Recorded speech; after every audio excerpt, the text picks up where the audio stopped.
Good morning friends. आज हम लोग निकल चुके हैं बरूड के लिए। यहाँ पे एक ढाबा है मंडियाली धाम का, वहाँ पे हम लोग सब खाएंगे। पहुँच चुके हैं अपने कैंप। मम्मी की हालत खराब हो रही रास्ता देख के, मुझे डर है।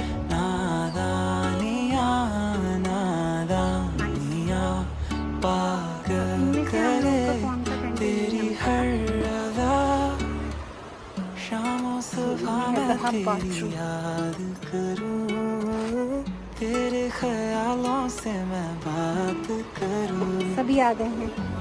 I move on each and every day. The past is where it stays. Way back a year ago, I've changed for the better. I thought I